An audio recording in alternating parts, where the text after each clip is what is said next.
Welcome to Reality Rewire, presented by the Wisdom Network. We're here to explore the tools, practices, and healing modalities that create real transformation from the inside out.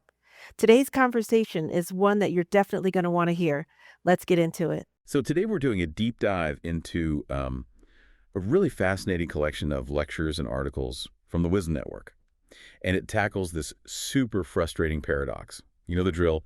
You set a massive goal, you make a plan, you start strong, and then right when things are actually starting to go well, you just inexplicably blow it up. We're going to unpack the neuroscience of why we self-sabotage and, more importantly, how to fix it. Oh, yeah. I mean, it is the universal frustration. We usually just assume it's a character flaw. We think, oh, I'm just lazy or I have no willpower. But the insights from these sources suggest that it's completely wrong. Self-sabotage isn't a weakness at all. It's actually this highly sophisticated neurological protection mechanism. Which feels completely backward, right? Yeah. Like, why would my brain want to protect me from success? But looking at the biology involved here, it actually starts to make sense. I was reading through the notes on the 955 rule. It's kind of terrifying, honestly. It says 95% of our daily behavior is driven by the subconscious, like the operating system. Right. And only 5% is the conscious mind. Yeah, exactly. And that is the crux of the problem right there. When you try to change your life using just willpower, you are basically bringing a knife to a gunfight.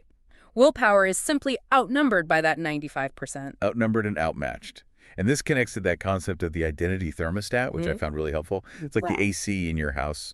You know, it's set to a baseline temperature, and if it gets too hot, or in this case, if you get too successful or too happy, the machine kicks in to cool it down back to the baseline. Precisely. Your subconscious senses unfamiliar territory. And to the primitive brain, unfamiliar equals unsafe. So it triggers a threat response, literally a fight or flight reaction, and it pulls you back to the safety of what you know. Even if what you know is miserable, the brain just prioritizes familiarity over happiness. But that implies my brain prefers me to be miserable just because it's familiar? Yes. That seems so counter-evolutionary, though. Why would we be wired to stay stuck in struggle? Because that struggle is what you survived. These thermostat settings are formed mostly in the first 7 years of life. But the sources go even deeper than that. They mention generational trauma. If your ancestors survived by keeping their heads down and avoiding risk, your nervous system might just inherit that safety setting.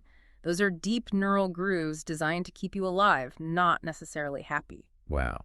Which explains why just thinking positive usually bounces right off.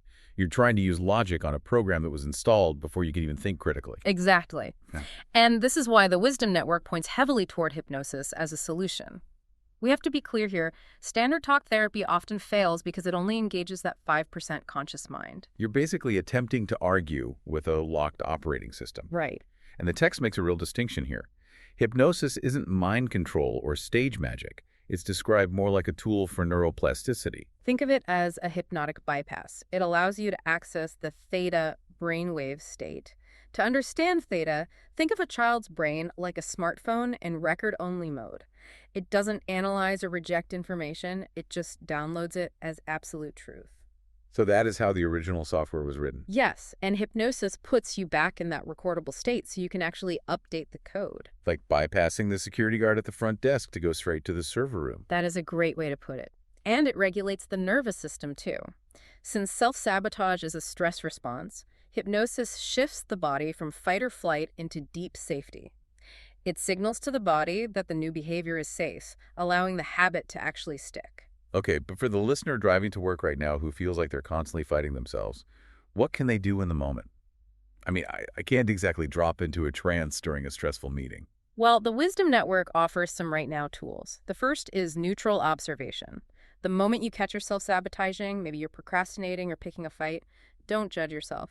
Just say internally, there it is again. Oh, so you create a little separation between you and the program rather than spiraling into shame. Because shame just reinforces the loop. To counter the physical threat response, use the hand on heart hack.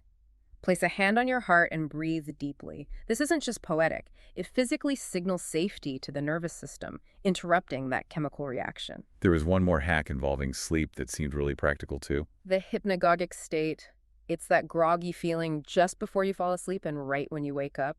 Your brain is naturally in theta during those windows. Oh, wow. Yeah, so instead of scrolling your phone or worrying about tomorrow, use that time to visualize your new identity. Don't just wish for it, Feel it. You are literally reprogramming your mind in those twilight moments. It really changes the whole perspective. We aren't broken, we're just running outdated software designed to keep a younger version of us safe. But we actually have the admin codes to change it. And that leads to a difficult question for everyone listening. The patterns that once protected you are now the walls of your prison. If you could update your internal software today, what familiar pain would you finally be willing to trade for unfamiliar happiness? If anything in today's episode stirred something in you, that's a sign. And if you are ready to stop doing this alone, we have an incredible community of healers, spiritual life coaches, and hypnotherapists at the Wisdom Network who are ready to meet you exactly where you are and take you somewhere completely new. That's right. Head over to thewisdomnetwork.net, find your practitioner, and take that powerful leap forward. We'll see you in the next episode.